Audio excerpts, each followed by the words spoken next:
Corona के खिलाफ जंग में पीएम मोदी ने 21 दिनों के लिए पूरे देश में लॉकडाउन का किया ऐलान। रात 12 बजे से लागू हुआ फरमान। संपूर्ण लॉकडाउन होने जा रहा है। ये एक तरह से कर्फ्यू ही है। हाँ मम्मा, मुंबई में मेरा काम तो 3 दिन के लिए था, लेकिन मुझे ना कर्फ्यू की वजह से एक दिन पहले ही वापस आना पड़ा। हाँ मम्मा, मैं पहुंच गई हूँ फ्लैट। आप अपना ध्यान रखिए और हाँ, पापा का भी ध्यान रखिए। ठीक है मम्मा, bye, love you. Janata curfew तोड़ने वालों पर हुई सख्त कार्रवाई। तमिलनाडु में 54 साल के शख्स की हत्या। देश में कुल 560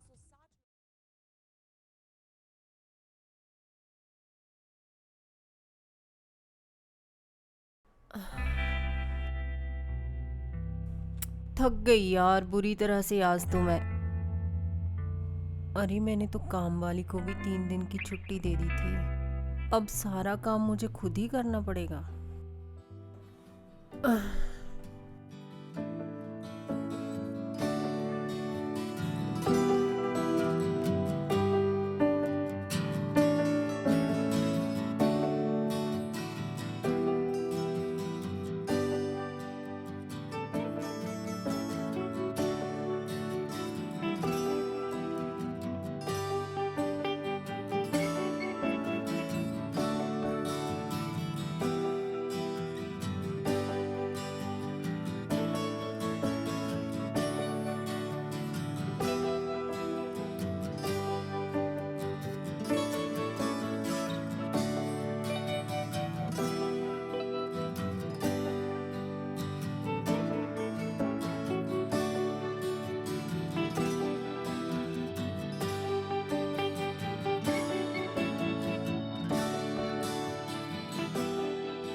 मैक्रोनी?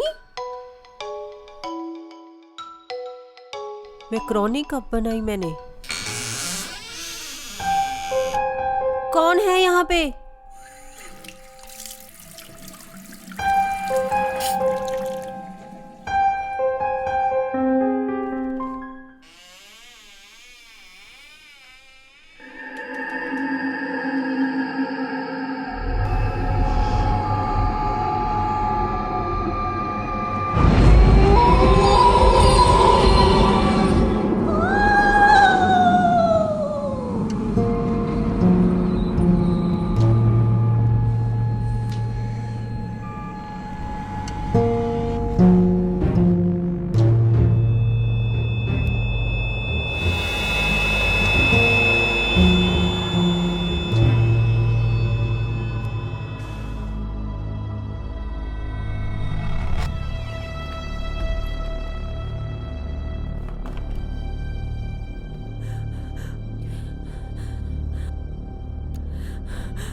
हेलो।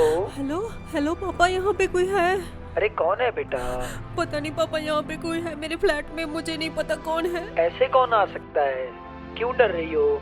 पापा आप यहाँ पे जल्दी जल्दी आ जाओ पापा। बेटा मैं नहीं आ सकता, तुम्हें मालूम है ना कर्फ्यू लगा हुआ है पूरे देश में। पापा मैं क्या करूँ? टायर्ड हो बेटा तुम, और कुछ नहीं, रेस्ट करो। ठीक है पापा।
हेलो। हाँ बेटा, तुम अब कैसी हो? मैं ठीक हूँ पापा। गुड। अब तो नहीं हुई कोई प्रॉब्लम? नहीं पापा, अब तो कुछ नहीं हुआ, ठीक है सब। चलो ठीक है, अपना ख्याल रखना। हाँ हाँ पापा ठीक है। चल रखता हूँ। ओके पापा, बाय।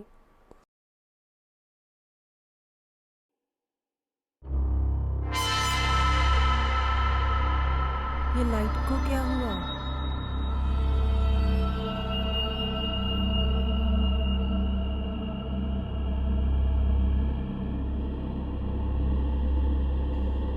बाहर तो लाइट है।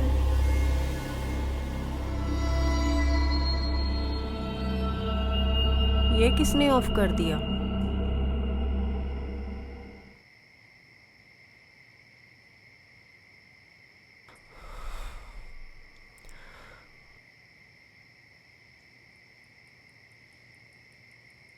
भूख लगी है, क्या बनाऊं?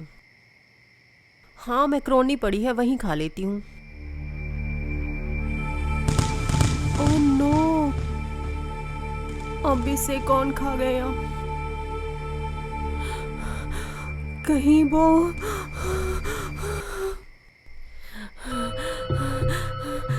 मेरी मेडिसिन।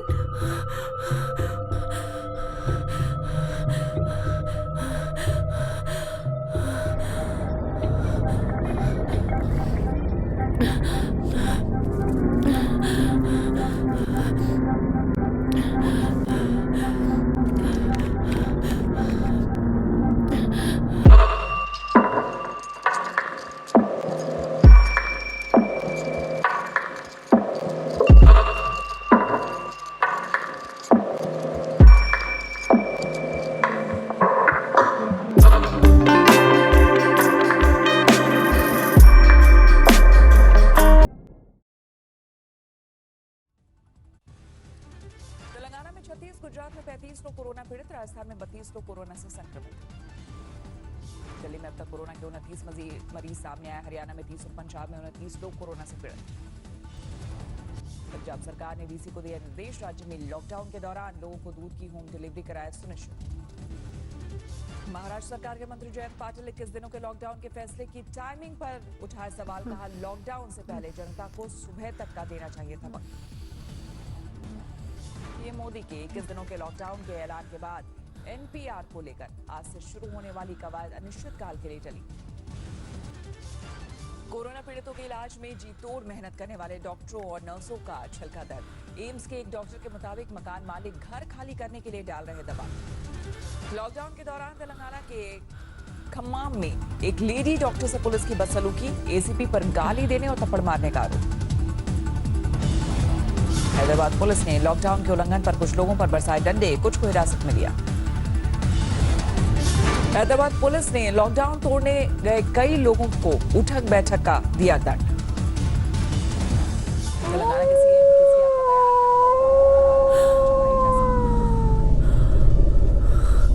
कलबुर्गी में लॉकडाउन का उल्लंघन करने पर 3 लोगों पर दर्ज किया गया केस।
थैंक गॉड लाइट आ गई।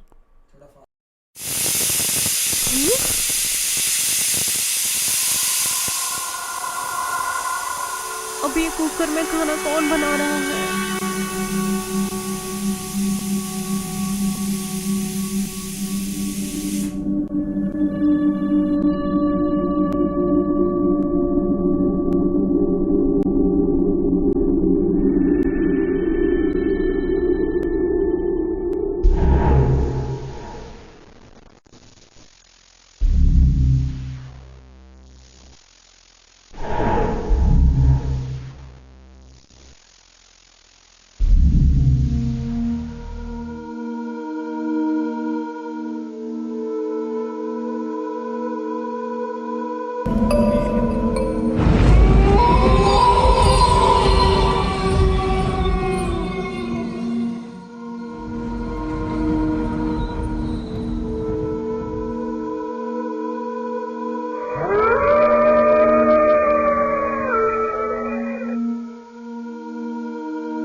दीदी, आप कब आए? आप तो कल आने वाले थे ना?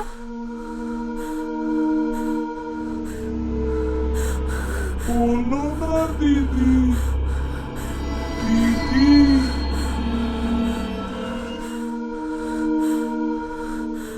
डरो मत, मैं हूँ रजनी। हाँ, रजनी।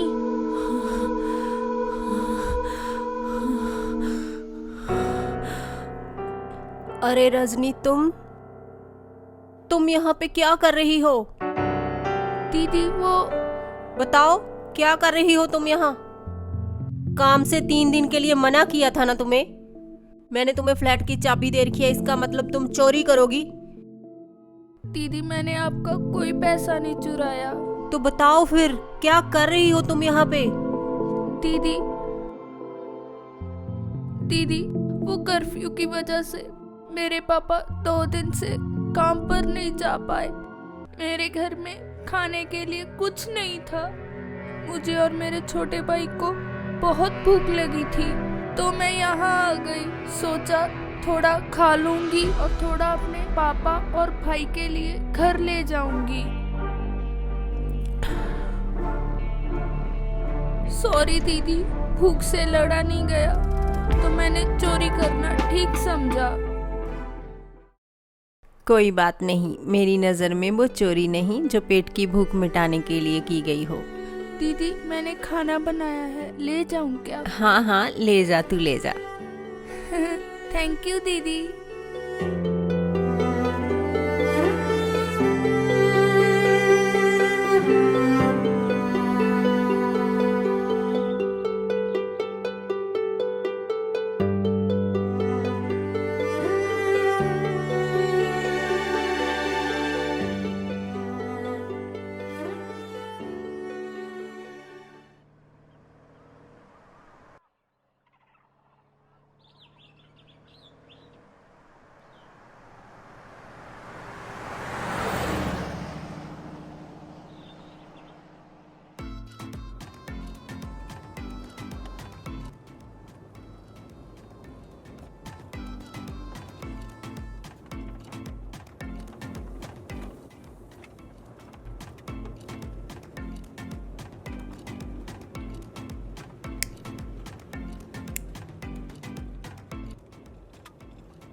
भाई साहब, आप कहाँ तक जा रहे हो? बोलिए।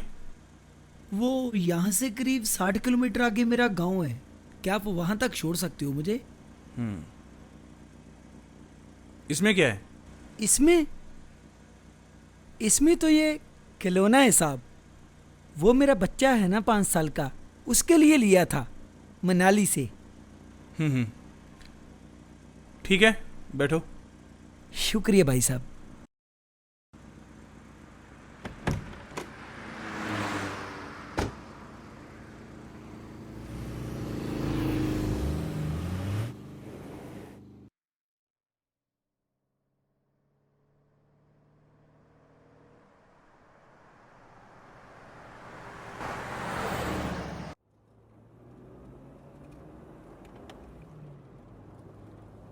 कहाँ रहते हो आप? कानपुर। कानपुर? वहाँ तो मेरे भी रिश्तेदार रहते हैं। मेरे भुआ जी रहते हैं वहाँ पर।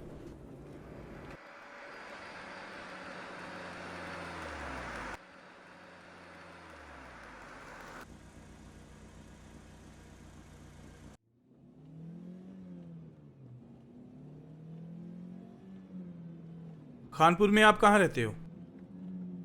मस्जिद के पास, बगल वाली गली में। अच्छा, फिर तो आप भुआ जी के घर के बहुत करीब रहते हो। अरे हाँ रागिनी, अरे हाँ ले लिया।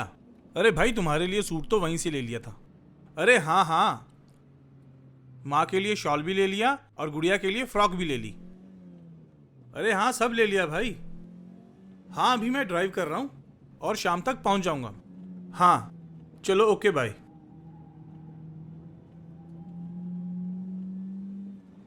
एक्चुअली मैं अपने किसी काम से मनाली गया हुआ था, तो सोचा फैमिली के लिए कुछ लेकर चलता हूं। अरे फैमिली का प्यार ही कुछ ऐसा होता है। आदमी जब तक जिंदा रहता है फैमिली की ख्वाहिशें पूरी करने में लगा रहता है। ये ख्वाहिशें तो मरने के बाद भी जिंदा रहती है भाई साहब।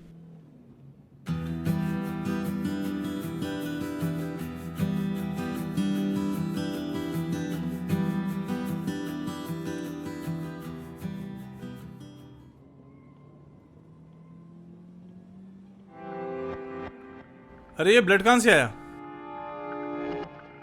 अरे हेलो भाई, नाम क्या है तुम्हारा? असलम। असलम? मैं पूछ रहा हूँ ये ब्लड कहां से आया? कौन सा ब्लड? अरे ये रहा, ये देखो, ये देखो। अच्छा ये?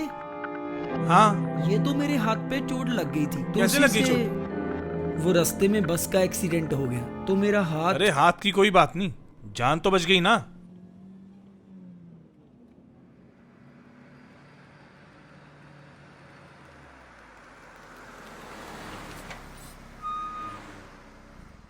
थोड़ा प्रेशर है, मैं आया।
बहुत प्यार है तुम्हें खिलौनों से।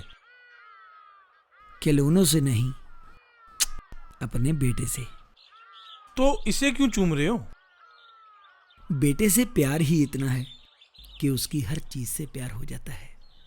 चलो घर पहुंच के खूब सारा प्यार कर लेना। 1.5-2 घंटे में पहुंच ही जाओगे तुम। इतना कॉन्फिडेंस कहां से लाते हो? वक्त का क्या पता, हो सकता कभी ना पहुंचे। ऐसा नहीं बोलते। चलो अब उठो, चलें।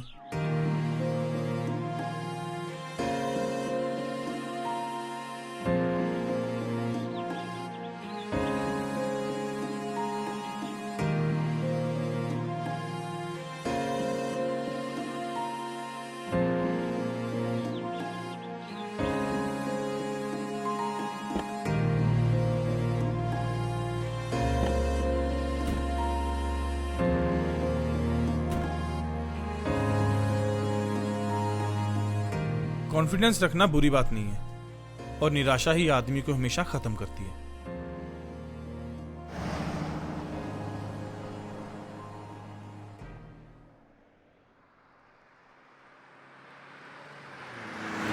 अगर मैं घर ना पहुंच पाया तो मेरा एक काम करोगे? अरे क्यों नहीं पहुंच पाओगे, मैं पहुंचाऊंगा ना तुम्हें।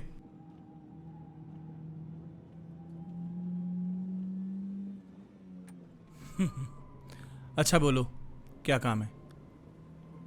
अगर मैं घर ना पहुंच पाया तो तुम ये खिलौना मेरे बेटे को दे देना, वो बहुत खुश होगा।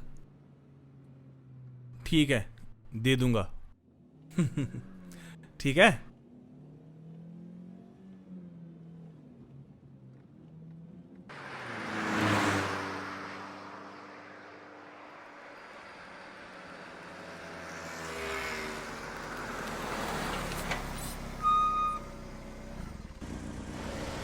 चाय पियोगे? नहीं। चलो मैं पी के आता हूं।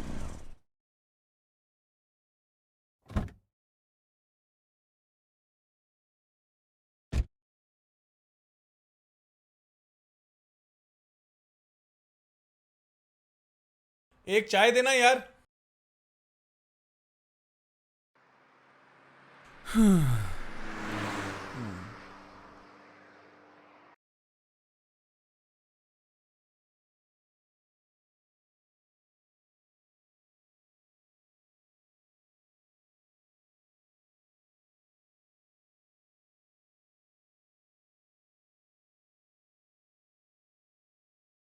Thank you.